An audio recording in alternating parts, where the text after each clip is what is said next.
This episode of Fertile Talks is sponsored by ILMeds.co, an international mail order pharmacy specializing in fertility medications. If you're looking to save significantly on your fertility treatments without compromising on quality, ILMeds.co is an excellent choice, offering up to 80% of retail prices. And as a special offer to our listeners, use the code FT24 at checkout to receive a $50 discount on your order. For your convenience, you can find a link to their website in the episode show notes. Thank you, and let's get started.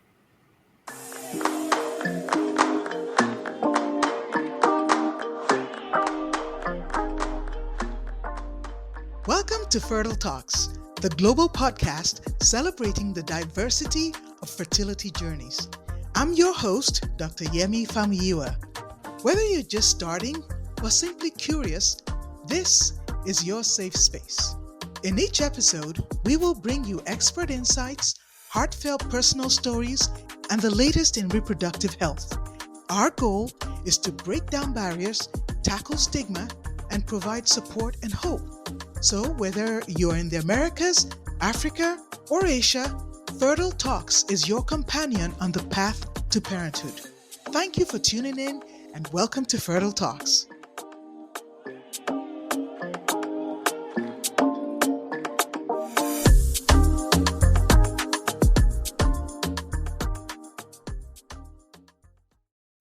Good afternoon, everyone. This is Dr. Famuyiwa, your host of Fertile Talks. And today we're going to do something exciting. I have with me in the studio a wonderful, famous Dr. Arredondo. He's known to Paco, as all of his friends know him, and he insists we all call him that. Yes. Excellent. Thank you so much for coming to be with us today. I'm going to tell you a little bit about Dr. Arredondo, Paco, and then I'm going to let him talk about himself. So he is very famous in the fertility field.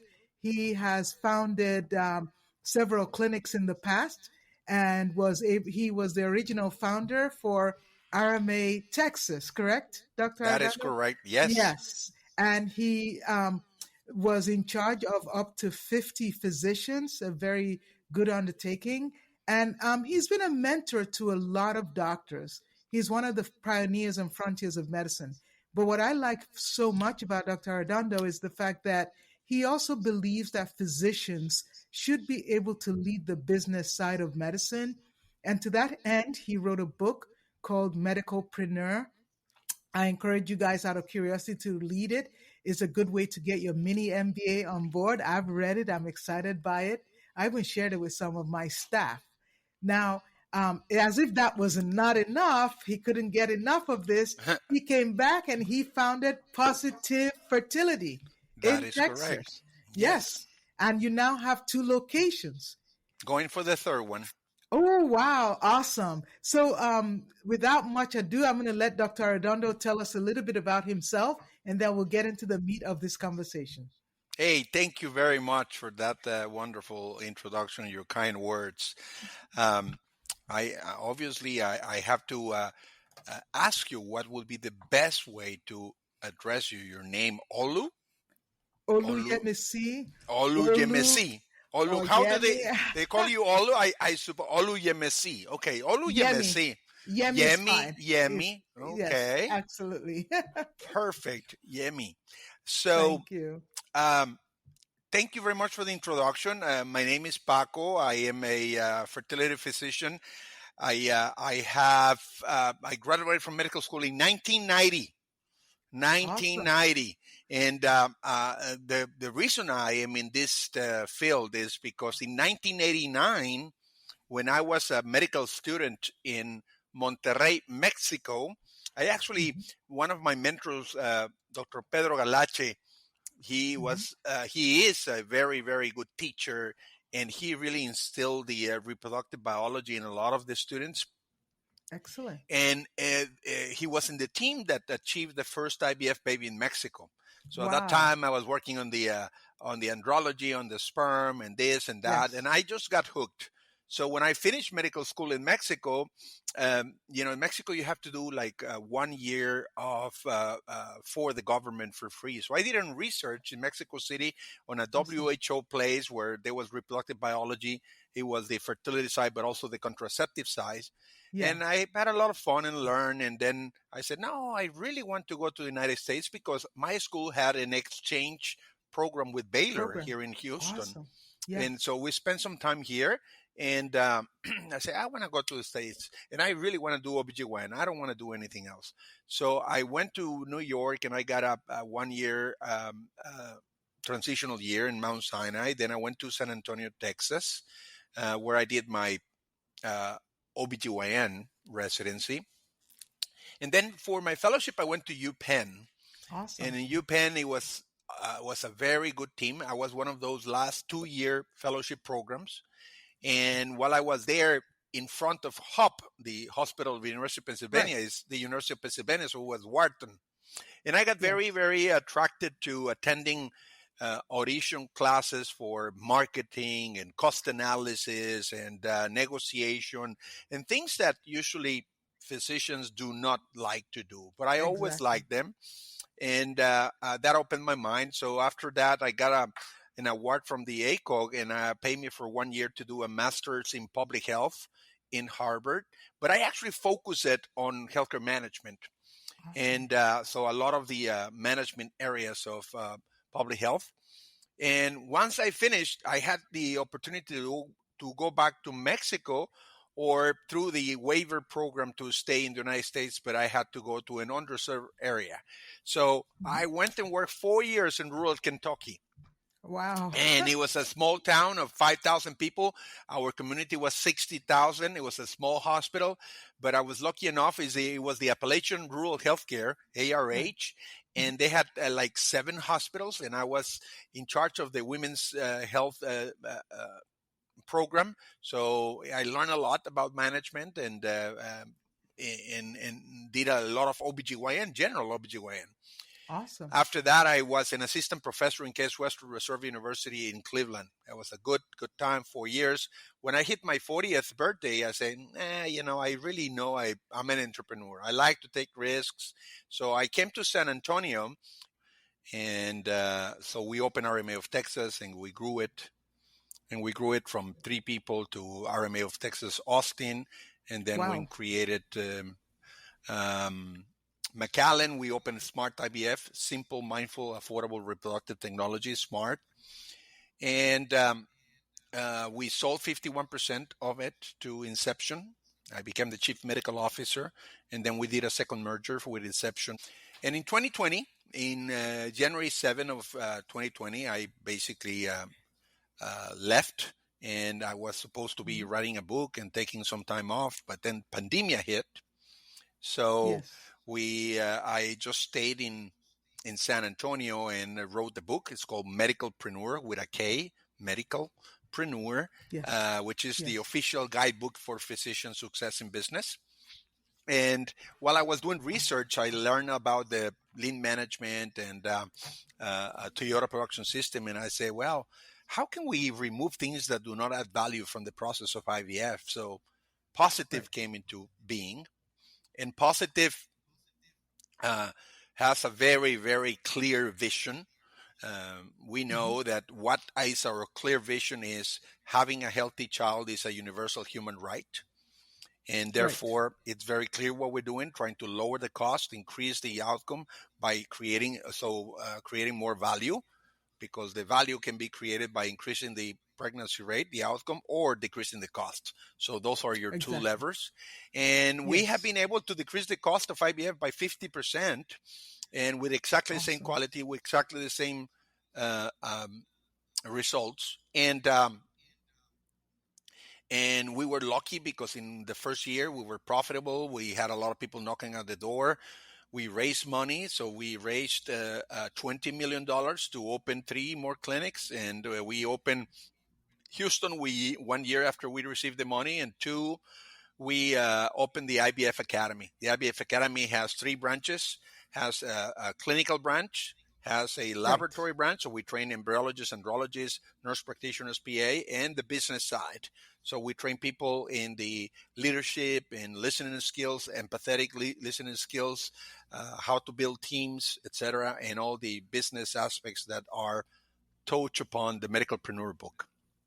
Yes, And absolutely. that's That's where here critical because, I mean, when we go to medical school, it's almost like the word business or money was almost treated like a dirty word, right? that So is you correct. go out there doing clinical practice. How do you even charge? What do you charge for a speculum? What do you charge for an exam? Yeah, You don't know, right? How much yeah, do you no, pay for rent? And, how much do you pay for malpractice? They don't teach you that, right? no. And we Let all go alone into that, medicine. Yeah, and let alone go that they right don't ahead. teach us that. They don't teach us basic things like leadership, how to build a Exactly. team, how to Yes. hire people, and how to fire people. They don't teach you Yes. operations management. They don't teach Yes. you cost analysis. I mean, they don't Yes. teach you listening skills. Yes. So there are things that are so basic to human being. It doesn't matter which profession you have, but the whole aspect of medicine nowadays, I must say that they are making big changes. My daughter is in second year of medical school here in Baylor in Houston. I'm in Houston right now, Awesome. and Congratulations. um, they actually teach her. They had a one class about Toyota production system, all the stuff, and she was like, "Oh, lean management, listening skills, acting skills, to be empathetic." And so Yes. it's like, "Oh man, I wish I would have had all this." So they're catching up, I think, and rightly so. So I give them credit for that. That's good. That's good. Um, that's fascinating that you're doing all these things. I really admire it because even for someone like me that's been in private practice for over 20 years, it's just now that I'm Hmm. starting to hone my business skills, right? And I think you and I had a conversation where we talked about the influx of AI, right? And that's Hmm. a wide avenue, so that's something where, if you don't know, you need to know, and you need to incorporate it. And it's just making us better, right? We're not being Yes, replaced, we're being better, we're being more efficient. that's And that's the whole yeah. I think crux of it. yeah. Yeah, that's Yeah. very important that some of our colleagues do not feel that because we want to be more efficient and we want to use all this Yes. technology, Yes. we are going to be replaced or this. No, that will No, be not at that all. attitude We're being better. comes out of fear instead of the Yes. self confidence that we can do better. Yes. So yeah, Yes. that's And the that whole I'm point. going to segue into the meat of today's talk is, you and I talked about HyFoSy, right? Or HyFoSy, however, by XM Yeah. Foam. And I know that you're Yes. an expert in this. You've been using it. We're starting to incorporate it Yeah, we've in been our here. clinic, and we want to offer it to all our patients. So I thought, you know what? Let me talk to the world expert on this technology, called um, HyFoSy, by XM Foam. Yeah. So can you tell us And I briefly what that yeah. is? And I tell you a little bit of story. So I was in Case Western Reserve Yeah, University in yeah, 2001.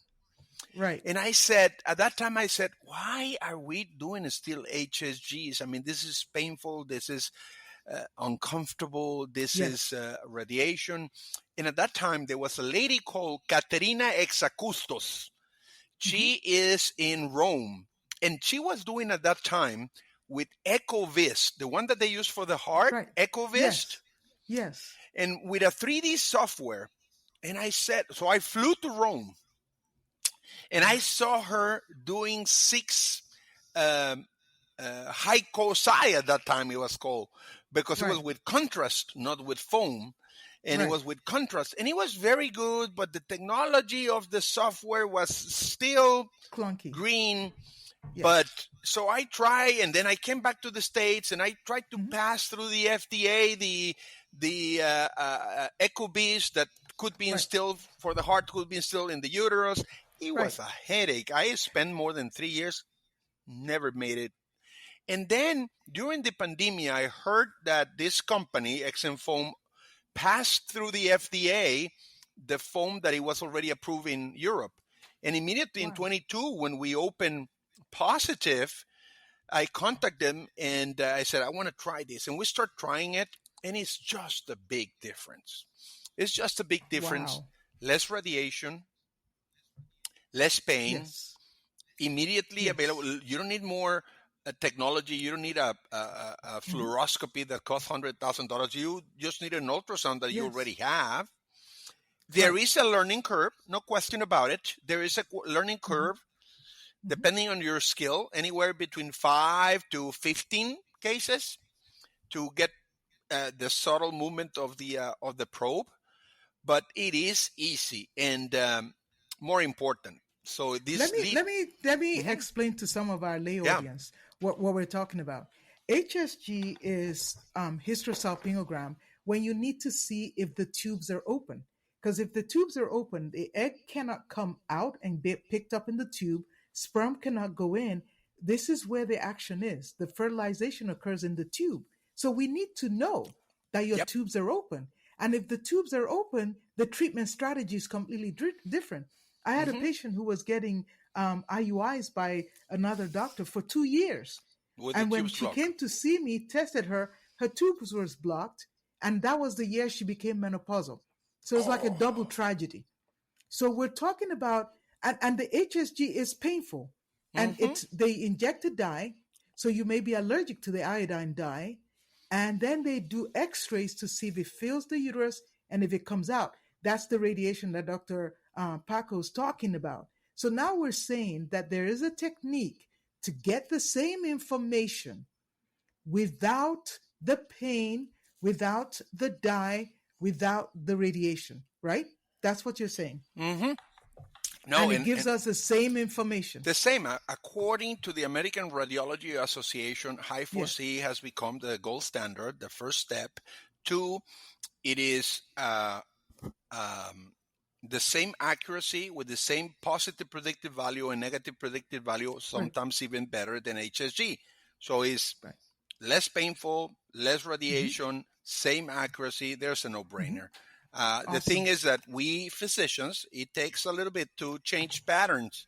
Yes. You know, I don't know if you know this study that was done on the hyperlipidemia and the use of anti-cholesterol drugs and high blood pressure also. It takes 10 years for the physicians to change their mind for the whole industry. So I think that we are in that phase, but I think little by little HyFoSy will replace HSG.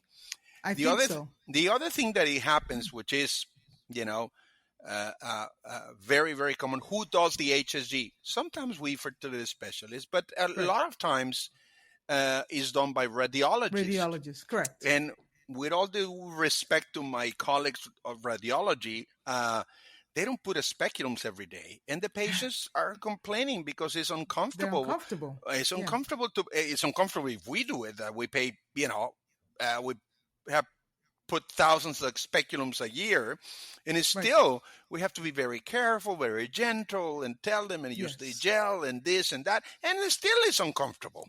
So imagine if somebody that has never put a speculum, so puts once a year or twice a year, it's uncomfortable, so they don't like it. The patients complain when you refer them. So I think that there is, these are the reason why patients should incorporate HyFoSy. But as even more before than that, which we discussed briefly, is the fact that what positive tries to do is to look at things in a much more simpler way. How can we remove things from the process? And it's very difficult and very humbling for physicians that have spent, you know, 4 years of medicine, 4 years of college, 4 years of OBGYN, and 3 of fertility to say, you know, a lot of the things that we do not add value. It's very humbling.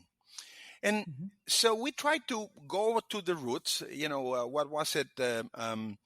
Einstein said the things should be as simpler as possible, but not simpler. And what do you need to get pregnant? You need 3 things. Exactly. You need 3 things. You need a sperms. Absolutely. Yep. You need eggs. You need a place for them to have a date. That's it.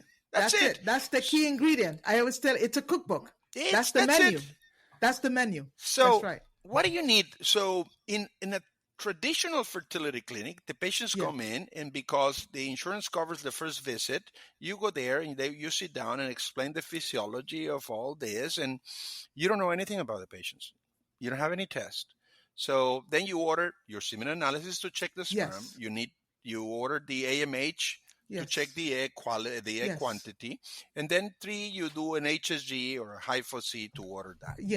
So what happens is, from those 100 patients, 20 will never convince the guy to do a semen analysis. Exactly. And then the ones that 50% of them that come back 3 months or 4 months later because they delay the HSG, because whatever, then 6 months later, 50% of those, because there's no transparency in a lot of the clinics,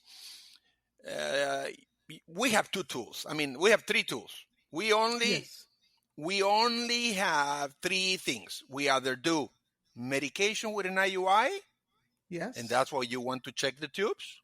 Absolutely. You do IVF, whether you do PGTA or not. Right. And 3, if you are with no gametes on either side, you use donor gametes. Exactly. That's all. We have 3 tests and we have 3 tools.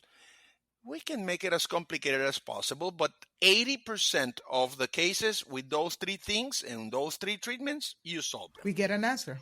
We get an answer 90% of the times, and you can implement a treatment. So what we do at Positive Fertility is, we just don't see anybody that doesn't have an AMH.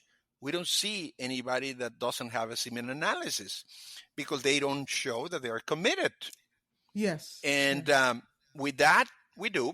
The transparency of our pricing is also in the website, so people know how much they're going to spend.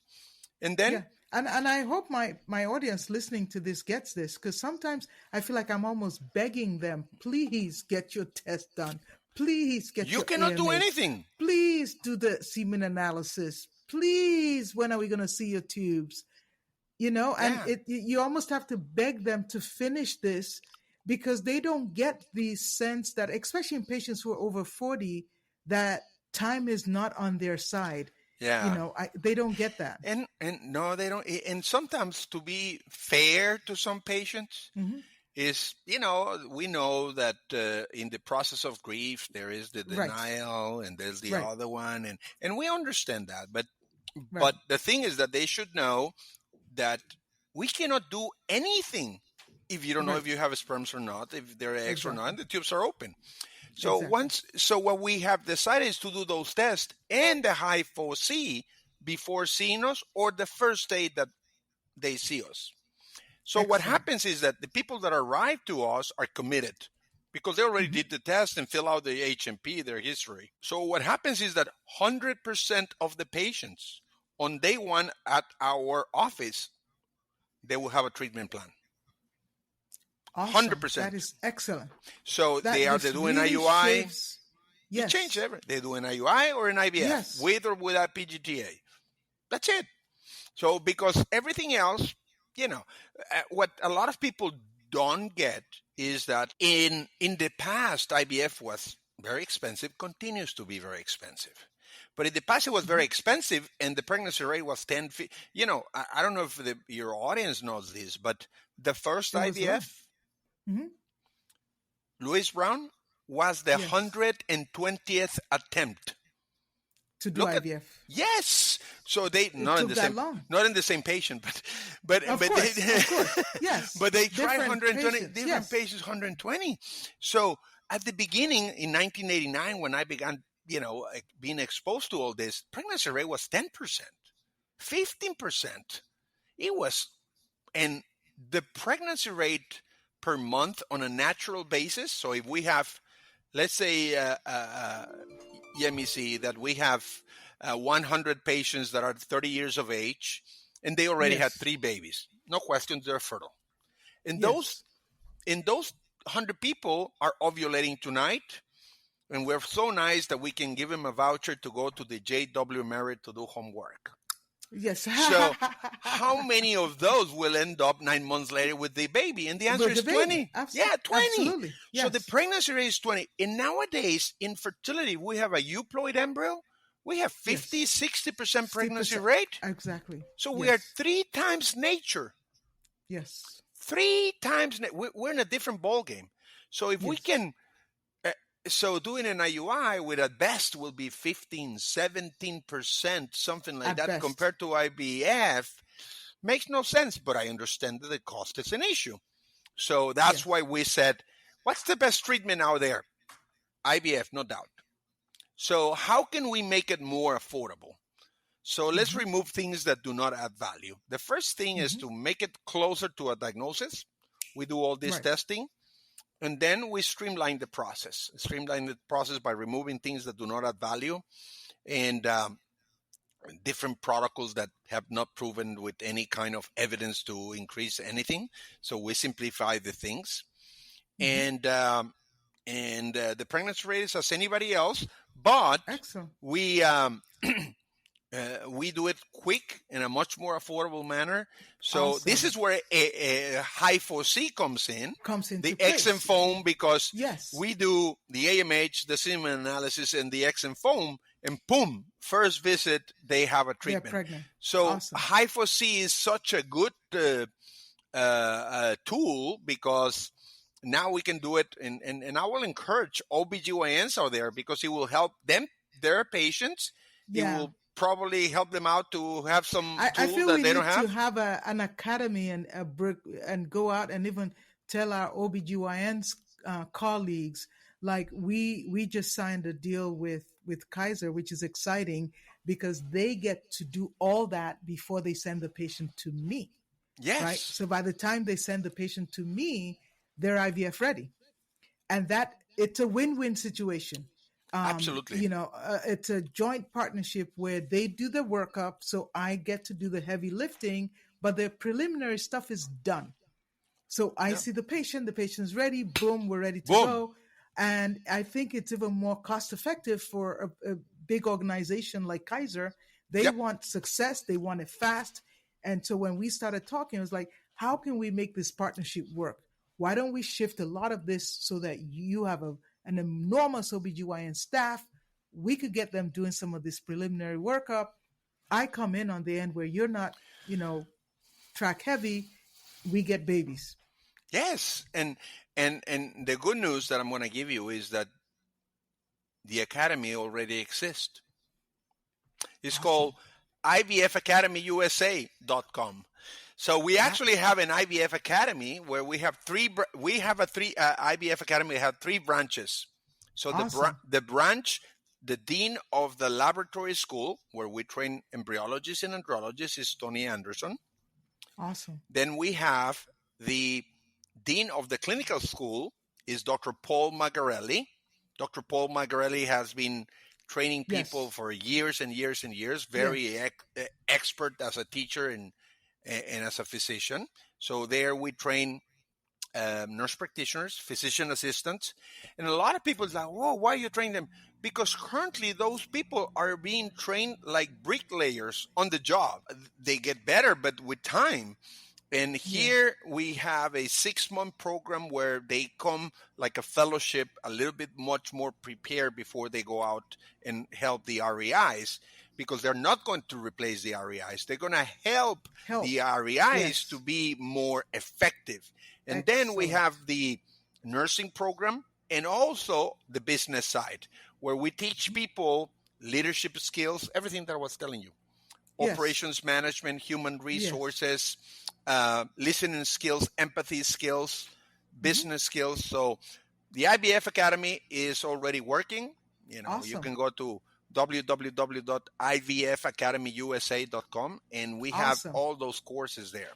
I might send some people your way because I also have a joint training. I have a partnership with the University of Maryland to help train their PA students. And the ones that want to go into fertility, absolutely, I help groom them, set them up. So that would be a match made in heaven. Absolutely. And I'm actually working the PA school at the University of Texas Health Science Center in San Antonio. So they rotate with us, and they get just like, wow. And we have simulators for ultrasounds. We have Yes. simulators for embryo transfers. I mean, correct. and the data is very solid. The data is very solid in Europe, in UK. They've Yes. done randomized controlled trials for Mhm. OBGYNs, fertility specialists versus nurse practitioners and embryo transfers. Same pregnancy rate. Same. It's a skill. It's a skill. It's just, It's, you know, yeah. it's difficult. You have to have a Yes. learning curve, but there is no reason why a well-trained nurse practitioner cannot be as good as a OBGYN or fertility Right. specialist on an, they put IUDs, they do endometrial biopsies, they do Yes. all this sort of stuff. So, but physicians, REIs, us, should not have a scarcity mentality of fear Right. and protection of our industry. No, if we want to serve more people, we need help. Oh, yeah, absolutely. I agree with you. We need help. We need help. We have to serve a lot, and there's a dire need. 1 in 6 people worldwide have infertility, right? No, 1 in no, 6. Yeah. Yeah. So Dr. Arredondo, I've so enjoyed our talk, and maybe you and I can get together in this IVF Absolutely. Academy thing, because I could just see possibilities. One of the things I love to do, I love to mentor. I mentor pre-med students, I mentor residents, and now I'm mentoring PA students, because I like to sort of be part of the people that mold and shape people as they're coming in, so that they can see how much we care about what we do, and hopefully feed some of that love of what we do. I can just palpate your excitement and your love of what you do, and you really have to love it. It's simply a labor of love sometimes, So no question. Thank And you so much. No. And what I'm going to do is, I think that you should talk to Dr. Paul Margarelli, because we need more people to participate, giving, and they could be classes like this online. So, Absolutely. And we are all, that's our strength and our weakness. We're passionate. We're gonna talk. We're gonna talk. So, Absolutely. Paco, listen. So, anyone who wants to reach Dr. Arredondo in Texas is Positive IVF. Look him up there, and it's Positive with a Z. Yes, P as in Peter, O as in Oscar, Z. IV as in Victor, F.com. Positive with Z, because we are different. That's right. And you are also on LinkedIn. You're doing great things. Yes. I'm so happy that we could have this conversation, and I look forward to collaborating more. Absolutely. So excited. Thank you, Jimmy, so for much. the opportunity. Take care. Yes. All right, listeners, you've heard it. If you like what you've heard, like, share, and subscribe, and do look up Dr. Arredondo. He's just a fascinating, exciting person. Thank you so much. Thank you.